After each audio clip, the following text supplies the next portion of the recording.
اعوذ باللہ من الشیطان الرجیم بسم اللہ الرحمن الرحیم۔ السلام علیکم ورحمۃ اللہ وبرکاتہ۔ تمام سننے والوں کو اللہ پاک اپنی امان میں رکھے۔ اللہ پاک ہمیں آنے والی ناگہانی آفات و مصیبت سے محفوظ فرمائے۔ تمام بیماروں کو شفائے کاملہ عاجلہ نصیب عطا فرمائے۔ جو جہاں کہیں بھی جس کسی بھی پریشانی میں مبتلا ہے، اللہ پاک اپنی رحمانیت کے صدقے، اپنی کریمی کے صدقے سب کی پریشانیاں مشکلات کو دور فرمائے۔ آمین ثم آمین۔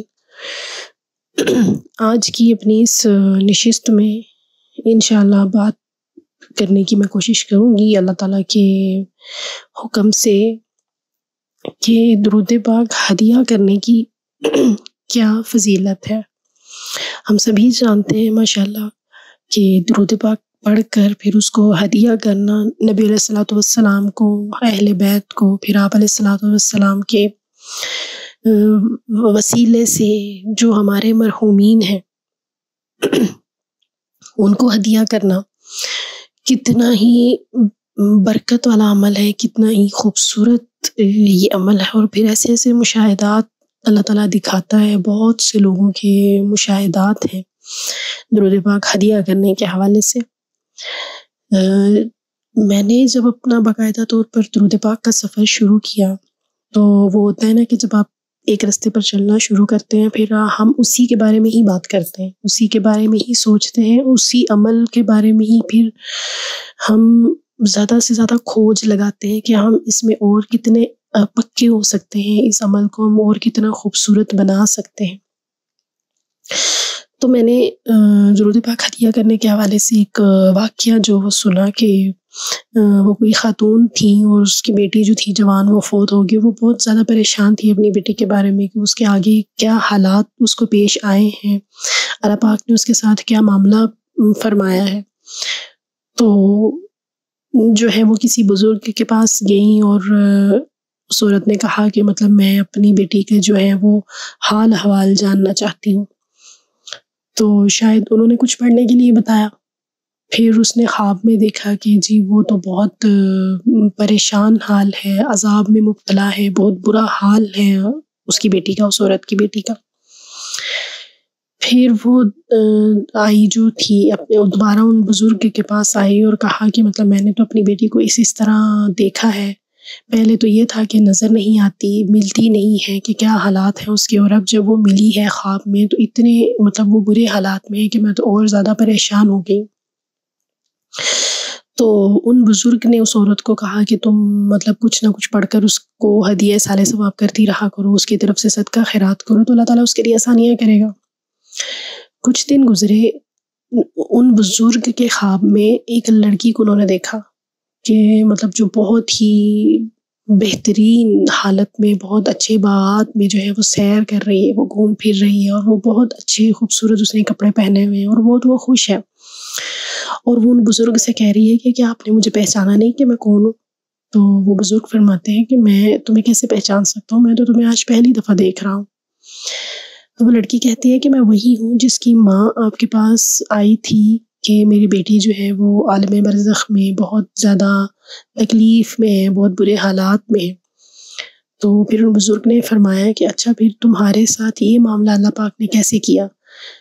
تو وہ لڑکی کہتی ہے کہ جس قبرستان میں میں مدفون ہوں، مجھے دفن کیا گیا ہے مرنے کے بعد، وہاں پر مجھ سمیت 500 لوگ اسی طرح جو تھے وہ عذاب میں مبتلا تھے، ان پر سختی کی جا رہی تھی، وَلِيَعُوذ بِاللَّهِ تعالی۔ تو اللہ کا کوئی بندہ وہاں سے گزرا اور اس نے درود پاک پڑھ کر ہمیں ہدیہ کیا۔ تو اس درود پاک ہدیہ ایک دفعہ پڑھ کر اس نے ہدیہ کیا، اس درود پاک ہدیہ کرنے کی برکت سے اللہ تعالیٰ نے مجھے اور ان 500 لوگوں کو جو عذاب میں سختی میں مبتلا تھے، اللہ پاک نے سب کی بخشش فرما کر سب کے لیے ساتھ آسانی کا معاملہ فرمایا ہے۔ تو سبحان اللہ کتنی خوبصورت بات۔ اور جب میں نے یہ واقعہ سنا، میں نے یہ پڑھا، تو اس دن کے بعد سے نا پھر میں نے بھی اپنی روٹین بنا لی کہ میں نے درود پاک جو ہے نا انشاءاللہ ہدیہ کرنا ہے۔ تو رات کو سونے سے پہلے خاص طور پر جیسے روٹین ہے کہ جو رات کے اذکار ہیں، سورہ ملک پڑھی اور اس کے بعد جو کل شریف پڑھے اور استغفار کی تسبیح اور درود پاک کوئی سا بھی پڑھ لیں جو اس وقت زبان پہ آ جائے. لیکن میری زیادہ تر روٹین ہے، میں انشاءاللہ آپ کے ساتھ یہ شیئر کرتی ہوں کہ شافی صاحب کی کسی ویڈیو میں نے سنا تھا، انہوں نے بتایا تھا ایک درود پاک کہ جس میں ذکر بھی ہے، درود بھی ہے اور استغفار بھی ہے. تو اس کے وہ بہت زیادہ فضائل بتا رہے تھے، اور یقین جانے کہ اپنی زندگی میں بھی میں نے الحمدللہ اس کی بہت زیادہ برکتیں اس درود کی اور اس کے فضائل میں نے اللہ پاک نے مجھے دکھائے ہیں الحمدللہ. تو وہ درود پاک یہ ہے کہ بسم اللہ الصلاۃ والسلام علیک یا رسول اللہ استغفر اللہ. یعنی بسم اللہ جو ہے وہ ذکر ہو گیا اللہ تعالیٰ کا، اور درود پاک ہو گیا اور ساتھ استغفار ہو گیا. تو یہ تینوں چیزیں ملا کر جو ہے وہ آپ نے پڑھنی ہے. تو میری روٹین ہے کہ میں رات میں نا یہی درود پاک پڑھتے پڑھتے میں سو جاتی ہوں. اور پھر جیسے ہوتا ہے کہ عشاء کے بعد امی والا جو درود ہے صلی اللہ علی محمد نبی الامی جی، وہ 500 دفعہ پڑھنا ہے. سیدنا کریم چاہے 100 دفعہ پڑھ لوں یا 313 دفعہ، مطلب جب تک نیند نہیں آ رہی، جب تک ہوش قائم ہے. کیونکہ یہ ہوتا ہے نا کہ اکثر پڑھتے ہوئے بھی بہت نیند آنی شروع ہو جاتی ہے، تو وہ دھیان نہیں رہتا کہ کتنی دفعہ پڑھ لیا. پھر ماشاءاللہ اتنے سیغے پڑھ رہے ہوتے ہیں، تو وہ جب نیند کی کیفیت آتی ہے تو وہ سارے سیغے بھی آپس میں مکس ہونا شروع ہو جاتے ہیں. لیکن یہ جو درود پاک ہے یہ ذکر کے ساتھ بسم اللہ الصلاۃ والسلام علیک یا رسول اللہ استغفر اللہ، یہ تو میرے روٹین میں شامل ہے. یہ میری حتی الامکان کوشش ہوتی ہے کہ بالکل نیند میں جانے سے پہلے پہلے میں اس کو پڑھ لوں، چاہے 3 دفعہ ہی کیوں نہ پڑھا جائے. کچھ عرصہ پہلے میرے ایک چاچو کی ڈیتھ ہوئی تھی، اور وہ اتنی سڈن تھی، اتنی اچانک تھی کہ 1.5 سال تک تو ہم لوگ اس شوق سے باہر ہی نہیں آئے نا کہ یہ اچانک ہوا کیا تھا. مطلب ایک بالکل چلتا پھرتا انسان، ٹھیک ٹھاک انسان، یوں اچانک سے دنیا سے چلا جائے. ایک بندہ بیمار ہو، دکھ اس کا بھی ہوتا ہے، جانا سب نے ہے، لیکن اس طرح جو اچانک جاتے ہیں وہ ایک الگ ہی دکھ ہوتا ہے. اللہ پاک سب کو اپنی امان میں رکھے اور اس طرح کے دکھوں سے اللہ پاک سب کو محفوظ فرمائے. تو جب آپ کا کوئی اس طرح کا پیارا جاتا ہے نا، تو وہ اس کی طرف سے بہت زیادہ جو ہے وہ انسان پریشانی میں ہوتا ہے کہ وہی، کیونکہ میں بہت زیادہ کلوز تھی. مطلب ایک ہوتا ہے نا کہ ایک شاید کبھی اظہار نہیں کر سکتے، لیکن رشتے ہوتے ہیں ہمارے اپنے، تو ہم محسوس کر سکتے ہیں. اور یہ تھا کہ تب میں پردیس میں ہوں، میں وہاں پر تھی بھی نہیں، تو وہ ایک زیادہ ہی شاید میرے ذہن پہ نا اس چیز نے اثر کیا. اور میں ہر وقت یہی سوچتی رہتی تھی کہ بس اللہ تعالیٰ ان کے لیے آسانی کرے، ان کی اگلے منزلیں اللہ پاک آسان کرے، تو ان کے لیے آسانی ہو. اور جیسے میں نے بتایا کہ اس طرح درود پاک پڑھ کر رات کو سونے سے پہلے خصوصاً میں سب جو ہے وہ ہدیہ کر کے سوتی ہوں. بہت کم ایسا ہوتا ہے کہ ہدیہ نہ کروں، لیکن حتی الامکان کوشش ہوتی ہے کہ روزانہ رات کو سونے سے پہلے جو کچھ بھی میں نے پڑھا ہوا ہے، پورے دن میں جو سیغے پڑھے ہیں درود پاک کے، جو اذکار کیے ہیں، استغفار پڑھا ہے جتنی دفعہ بھی، وہ سب میں رات کو ہدیہ کر کے نبی علیہ الصلوۃ والسلام کو، اہل بیت کو، اور ان پاک ہستیوں کے وسیلے سے جو مرحومین ہیں ہمارے پوری امت مسلمہ کے، اور پھر خصوصاً ہمارے اپنے خاندان میں سے جو چلے گئے ہیں، جن کے نام یاد ہیں، میں سب کا نام لے لے کر ان کو ہدیہ کر کے نا تو پھر سوتی ہوں. تو کچھ عرصے بعد نا اللہ تعالیٰ نے دکھایا مجھے کہ ہدیہ کرنے کی جو برکت ہے وہ اللہ تعالیٰ نے مجھے دکھائی. میں نے دیکھا کہ میں مسجد نبوی کے نا باہر کھڑی ہوں، اور مسجد نبوی کا مطلب جو مین گیٹ ہے جہاں سے حرم میں داخل ہوتے ہیں، اس سے پہلے ہی نا ایک بہت بڑا نا تالاب سا بنا ہوا ہے، بہت بڑا تالاب ہے، اور اس کے اندر بہت گند ہے، مطلب عجیب سا وہ گند ہے. اور میں نا وہاں پر کھڑے ہو کے بڑی حیرت سے اس کو دیکھ رہی ہوں کہ یار اتنی خوبصورت، اتنی پاک صاف جگہ کے باہر یہ گندا تالاب کس نے بنا دیا ہوا ہے، اور یہ اس کا مقصد کیا ہے، یہاں پر یہ کیوں بنایا گیا ہے. تو ابھی میں کھڑی وہاں پر سوچ ہی رہی ہوں، تو ایک عورت نا میرے پاس آ کر کھڑی ہوئی ہے اور مجھے کہتی ہے تم کیا دیکھ رہی ہو یہاں پہ. تو میں نے اس کو کہا کہ مطلب میں یہی دیکھ رہی ہوں، حیران ہو رہی ہوں، سوچ رہی ہوں کہ یہ اتنی خوبصورت جگہ کے باہر یہ کیوں اس طرح کا تالاب یہاں پر بنایا گیا ہے اور اتنا گند ہے اس کے اندر، یہ کیا مطلب، مجھے یہ چیز سمجھ میں نہیں آ رہی۔ تو مجھے کہتی ہے تم کیسے کہہ سکتی ہو کہ تمہیں سمجھ میں نہیں آ رہا، تمہیں نہیں پتا کہ یہ کون سی جگہ ہے؟ جب آپ نے یہاں پر جانا ہے نا اس جگہ میں، تو اپنا ہر گند یہاں پر پھینکنا ہے تو آپ کو اندر جانے کی رسائی ملے گی۔ ویسے جانا ہے تو جاؤ، دوسرے گیٹ سے چلی جاؤ۔ لیکن اگر سمجھتی ہو کہ واقعی تم نے جانا ہے، حاضری دینی ہے، تو پھر حاضری دینے سے پہلے اپنا جو گند ہے نا، اپنے اندر کا جو گند ہے وہ تم نے یہاں پر پھینک کر جانا ہے۔ جب تک وہ نہیں پھینکو گی تب تک حاضری نہیں ہوگی۔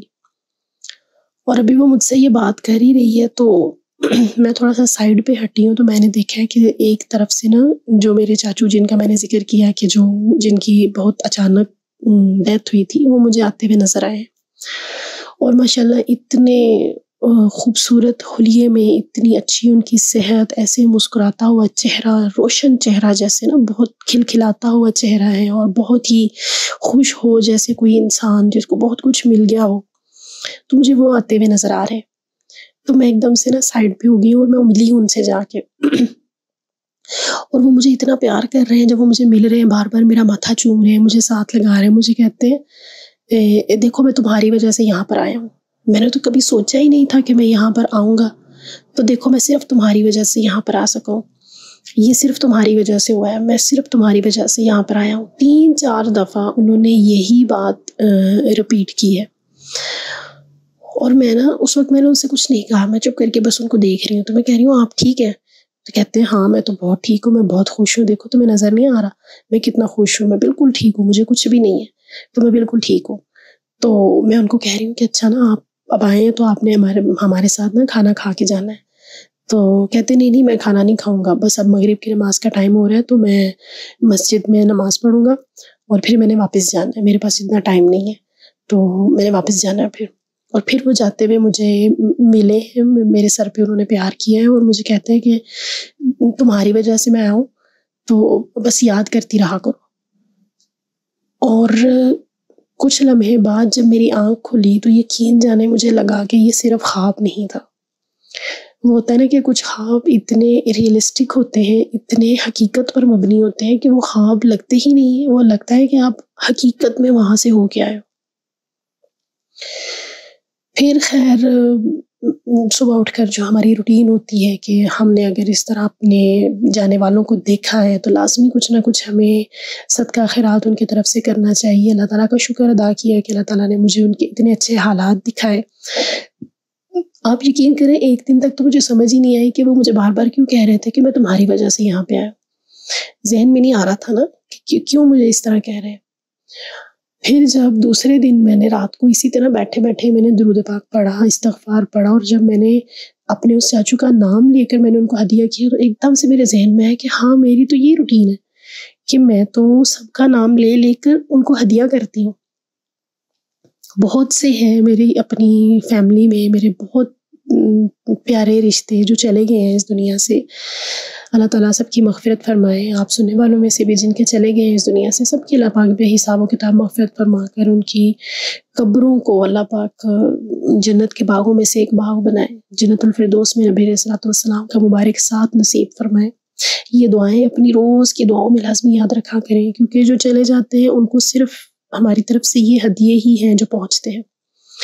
تو پھر مجھے یاد آیا کہ ہاں میری تو یہ روٹین ہے کہ میں یہ سب کرتی ہوں، تو واقعی ہی اللہ تعالیٰ نے مجھے دکھایا کہ میں جو ان رشتوں کو لے کر اتنا پریشان تھی کہ ان کے علاوہ جو دنیا سے چلے گئے ہیں، کیونکہ میں نے جتنے بھی میرے گئے ہیں نا اپنے پیارے، میں نے سب کو بہت اچھی حالت میں دیکھا تھا۔ ایک یہی میرے چاچو تھے جن کو گئے ہوئے 2 سال ہو گئے تھے، اور میں نے ان کو دیکھا نہیں تھا خواب میں۔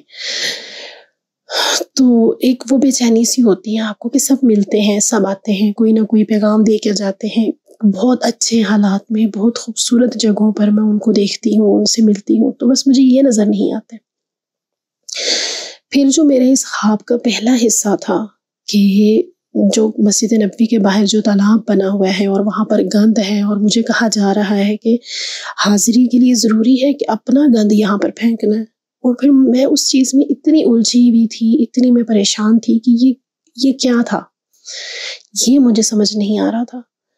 پھر اللہ تعالیٰ سے دعائیں کی کہ یا اللہ اگر تو نے ایک اشارہ دیا ہے تو پھر اس کو مطلب تو سمجھا بھی نا، میری عقل تو اتنی نہیں ہے کہ میں ان چیزوں کو سمجھ سکوں، اس راز تک، اس گہرائی تک میں جا سکوں۔ پھر جو میرا بھولا ہوا سبق تھا وہ مجھے یاد کروایا گیا کہ دل کو صاف کرنا ہوتا ہے، دل سے معاف کرنا ہوتا ہے۔ وہ ہمارے اندر کا سب سے بڑا گند ہے جو ہم پھینکتے نہیں ہیں۔ پھر ہم کہتے ہیں کہ ہمیں زیارت نہیں ہو رہی، ہماری حاضری نہیں ہو رہی، ہمیں حضوری قلب نہیں مل رہا درود پڑھتے ہوئے، ہماری کیفیت نہیں بن رہی۔ کیوں نہیں بن رہی؟ اسی لیے تو نہیں بن رہی کہ دل صاف نہیں ہے۔ دلوں کے اندر جو ہم نے بدگمانیاں، شکوے، شکایات، گلے، پتہ نہیں کیا کیا ہم نے اپنے اندر رکھا ہوا ہوتا ہے، اور یقین جانیں جن کے بارے میں رکھا ہوا ہوتا ہے نا ان کو تو فرشتوں کو بھی خبر نہیں ہوتی، اور اگر ان کو پتہ چل بھی جائے تو شاید ان کو رتی برابر فرق بھی نہیں پڑتا، لیکن ان ساری چیزوں کا فرق صرف اور صرف ہماری اپنی ذات پہ ہو رہا ہوتا ہے، نقصان صرف اور صرف ہمارا اپنا ہو رہا ہوتا ہے۔ جیسے ہم قرآن میں پڑھتے ہیں نا کہ ایمان والو اپنی جانوں پر ظلم نہ کرو، تو جب میں نے قرآن کا پہلی دفعہ ترجمہ پڑھا نا تو مجھے لگا تھا کہ شاید دور جاہلیت میں نا لوگ خود کو مارا کرتے تھے، خودکشیاں کیا کرتے تھے، یا خود کو مارا کرتے تھے، یا اپنے اہل و عیال میں قتل و غارت کیا کرتے تھے، تو اس چیز کا اللہ تعالیٰ ذکر کر رہا ہے کہ اپنی جانوں پر ظلم نہ کرو۔ لیکن وقت گزرنے کے ساتھ ساتھ اللہ تعالیٰ نے یہ چیز سمجھائی، اپنی جانوں پر ظلم کرنے کا مطلب یہ ہے کہ دلوں میں بدگمانیاں نہ پالو، کیونکہ جب ہم یہ کرتے ہیں نا ہمارے دلوں میں بدگمانیاں ہوتی ہیں، بدظن ہو جاتے ہیں ہمارے دلوں میں کینہ ہوتا ہے، نفرت، بغض، حسد، یہ جتنے بھی گند ہیں جو ہمارے دل کے اندر ہوتے ہیں، تو اس کا کیا ہوتا ہے کہ ہماری اپنی صحت پر اثر پڑتا ہے۔ سب سے پہلے ہم جب ایک چیز کو سر پر سوار کر لیتے ہیں، ہم سوچتے ہیں، ہم اس میں ڈوبے رہتے ہیں، تو ہماری اپنی صحت خراب ہوتی ہے۔ پھر جب وہ بدگمانیاں عروج پر پہنچتی ہیں تو پھر اتنی زیادہ نیگیٹیوٹی ہمارے اندر آ جاتی ہے کہ ہم کسی رشتے پر اعتبار ہی نہیں کر پاتے۔ ہم ہر رشتے کو، ہر انسان کو، ہر کسی کو ہم شک کی نگاہ سے، عجیب ہو جاتے ہیں، ہم شک کی نگاہ سے دیکھ رہے ہوتے ہیں۔ ہمارے اندر وہ اعتبار رشتوں پہ، ان کے ساتھ پیار، وہ ڈیولپ ہی نہیں ہو پاتا۔ تو یہ کیا ہے؟ یہ اپنی جانوں پر سب سے بڑا ظلم ہے۔ تو پھر جب یہ سمجھ میں آیا کہ اچھا وہ گند یہ ہے کہ کیونکہ رب العالمین تک پہنچنے کا جو رستہ ہے وہ رحمت للعالمین سے ہو کے جاتا ہے، تو جب رحمت للعالمین کی بارگاہ میں ہم نے حاضر ہونے سے پہلے اپنا گند، اپنے دل کو صاف ستھرا کر کے ہم نے جانا ہی نہیں ہے، تو پھر ہم رب العالمین تک کیسے پہنچ سکتے ہیں؟ رب العالمین تک جانے کا رستہ پھر ہمارے لیے کیسے آسان ہوگا؟ یہ سب سے مشکل کام ہے، یقین جانے سب سے مشکل کام ہے۔ ہم زبان سے کہہ دیتے ہیں نا کہ اچھا بھئی ہم نے معاف کیا، لیکن ہم کر نہیں پاتے۔ بہت سے موقع بعد میں زندگی میں ایسے آتے ہیں، بہت سی باتیں ایسی ہو جاتی ہیں کہ وہ بار بار وہ پچھلی باتیں، اور پھر شیطان بھی کھیلتا ہے نا ہمارے ساتھ، کیونکہ شیطان، نبی علیہ الصلوۃ والسلام کی حدیث ہے نا کہ شیطان وہاں پر حملے زیادہ کرتے ہیں جہاں پر ایمان زیادہ ہوتا ہے، اور جب ہم کسی رستے پر چلنے کی کوشش کرتے ہیں، اللہ تعالیٰ سے مدد مانگ رہے ہوتے ہیں، ہم اس رستے پر قائم ہونے کی کوشش کر رہے ہوتے ہیں، تو تب تو شیطان کے حملے بہت زیادہ ہو جاتے ہیں، اور پھر وہ بھی پرانی باتیں لا کے ہمارے دماغوں میں ڈال رہا ہوتا ہے۔ اچھا اس بندے نے تو فلاں ٹائم پہ بھی یہ کیا تھا، اچھا اس نے تو فلاں ٹائم پہ بھی ایسے کیا تھا، وہ کرنے والا شاید بھول بھی چکا ہو، لیکن ہم اپنے آپ پر اتنا ظلم، اتنا ستم کر رہے ہوتے ہیں کہ ہم وہ بھول ہی نہیں پاتے، اس کو بھولنے کی کوشش کرتے ہی نہیں ہے کہ ہم واقعی دل سے معاف کر کے خود کو اس جکڑن سے آزاد کریں اور باہر نکلیں۔ تو اس خواب سے، اس مشاہدے سے مجھے دو چیزیں اللہ تعالیٰ نے سمجھائیں۔ ایک تو نبی علیہ الصلوۃ والسلام کے در پر جو حاضری ہے نا، حاضری مطلب وہاں تک رسائی میں کہہ سکتی ہوں، یا مطلب اب مجھے سمجھ نہیں آ رہا کہ میں کون سے الفاظ کا چناؤ کروں میں، کہ نبی علیہ الصلوۃ والسلام کے قدموں میں جگہ تب مل سکتی ہے۔ غلامی غلاموں کی غلامی کی توفیق تب مل سکتی ہے جب ہمارا دل صاف ہوگا، ہمارا اندر صاف ہوگا، ہم واقعی اپنے دل کو پاک صاف کریں گے. اور کوشش کرنی چاہیے نا، کوشش جو انسان کرتا ہے اس کو اس کے مطابق اجر ملتا ہے، تو کم سے کم ہم کوشش تو کر سکتے ہیں نا. تو پھر مجھے ایک چیز سکھائی گئی تھی کہ جب آپ کے دل میں کسی کے بارے میں بھی بدگمانی آئے اور آپ اس سفر پر ہو کہ آپ معاف کرنے والے راستے پر چل رہے ہو، آپ کوشش کر رہے ہو کہ نہیں بھائی میں نے اپنے دل میں کوئی بدگمانی نہیں لے کے آنی، کسی کی طرف سے بدظن نہیں ہونا، کسی کو برا بھلا نہیں سمجھنا، لیکن کبھی اگر زندگی میں ایسا موقع آئے کہ اس بندے کے بارے میں آپ کے دل میں بدگمانی پیدا ہو کیونکہ اس نے آپ کا دل دکھایا ہے دوبارہ سے، تو آپ فوراً سے اس کو دعا دے دیں کہ یا اللہ میں نے اس کو معاف کیا، تیری رضا کی خاطر میں نے اس کو معاف کیا، بس تو مجھے معاف کر دے، مجھ سے جو غلطی کوتاہی ہوئی ہے تو مجھے معاف کر دے، اس بندے کو میں نے معاف کیا اور اس کے دل میں میرے لیے رحم ڈال دے کہ یہ بھی مجھے معاف کر دے. مطلب معاملہ جو ہے وہ یہیں پر رفع دفع ہو جائے، یہیں پر کلیئر ہو جائے، یہیں پر ختم ہو جائے. تو یقین کریں یہ دعا بہت بڑی ڈھال ہے، یہ دعا بہت بڑا میں سمجھتی ہوں میرے لیے ہتھیار ہے. یہ اتنا کام کرتی ہے یہ دعا، جیسے ہی کسی نے دل دکھایا، جہاں کہیں بھی آپ ہیں، آپ آنکھیں بند کریں اور اللہ تعالیٰ سے دعا کریں کہ یا اللہ تو بھی معاف کرنے والا ہے اور تو معاف کرنے کو پسند کرتا ہے. تو میں نے اس انسان کو معاف کیا، اس نے اپنی بے دھیانی میں، اپنی کم علمی میں میرا دل دکھایا، مجھے برا لگا، لیکن میں نے تیری رضا کی خاطر اس کو معاف کیا. یا اللہ تو بس مجھے معاف کر دے، میرے دل میں کوئی ایسا خیال، ایسی بات، ایسی سوچ بھی نہ آئے کہ میرے تمام اعمال ضائع ہو جائیں. تو یقین جانے یہ اتنی بڑی دعا ہے، یہ اتنی ہیلپ کرتی ہے یہ دعا کہ کچھ عرصے بعد جب آپ روٹین بنائیں گے اس دعا کے تو آپ خود حیران ہو جائیں گے کہ اس دعا نے کتنا کام کیا ہے. تو کیونکہ ہم جتنے مظلوم ہوتے ہیں نا ہم اتنے ہی ظالم بھی ہوتے ہیں. ہم اکثر یہ سوچ رہے ہوتے ہیں کہ نہیں ہمارے ساتھ ہی برا ہو رہا ہے، ہم ہی برا، ہمارے ساتھ بہت برا ہو رہا ہے، ہر بندہ ہمیں سنا جاتا ہے، ہر بندہ ہمارا دل دکھا جاتا ہے. لیکن کیا ہم ظالم نہیں ہیں؟ ہم جو اپنے دلوں میں بدگمانیاں رکھ کے بیٹھے ہوئے ہیں، شکوے شکایات رکھ کے بیٹھے ہوئے ہیں، کیا ہم ظالم نہیں ہیں؟ اس بات پہ بھی اگر ہم سوچیں نا تو اگلے بندے کا کیا ہوا بہت کم محسوس ہوگا. تو بس یہی تھا آج کی بات کہ ایک تو اپنے دلوں کو صاف کریں. میں بھی اس کوشش میں ہوں، آپ بھی کریں. اللہ پاک ہمیں اس کوشش میں کامیاب کرے اور اس کوشش پر قائم رکھے کہ ہم پیچھے نہ ہٹیں، کیونکہ یہ تو روزمرہ کا کام ہے نا. رشتے ہمارے لیے ہیں ہی آزمائش. اللہ تعالیٰ نے کہا ہے نا کہ تم میں سے میں نے بعض کے لیے آزمائش بنایا ہے. تو کون ہے آزمائش کوئی باہر سے تو آ کے نہیں بنتی نا، ہمارے اپنے ہی ہیں. ہم جن رشتوں میں ہم زندگی گزار رہے ہیں یہی ہمارے لیے آزمائشیں بنتے ہیں. لیکن بس ہم نے اپنا ظرف بڑا رکھنا ہے. ہم جہاں جانے کی کوشش میں ہیں نا، جن کا ذکر ہم ہر وقت کر رہے ہیں، ہر لمحہ جن کے ذکر پر قائم رہنے کی ہم دعائیں مانگ رہے ہیں، ہماری نماز جن کے ذکر کے بغیر مکمل نہیں. نبی علیہ الصلوۃ والسلام کو دیکھ لیں، اہل بیت کو دیکھ لیں، ان کا سب سے بڑا عمل کیا تھا؟ معاف کر دینا. تو یہی بات مجھے سمجھائی گئی کہ اگر اس در تک رسائی چاہیے، حاضری چاہیے، تو بس معاف کرنا ہے. اپنے اندر سے یہ گند نکال کے، معاف کر کے، صاف ستھرا ہو کر تو پھر جاؤ، تو پھر قبول کر لی جاؤ گی.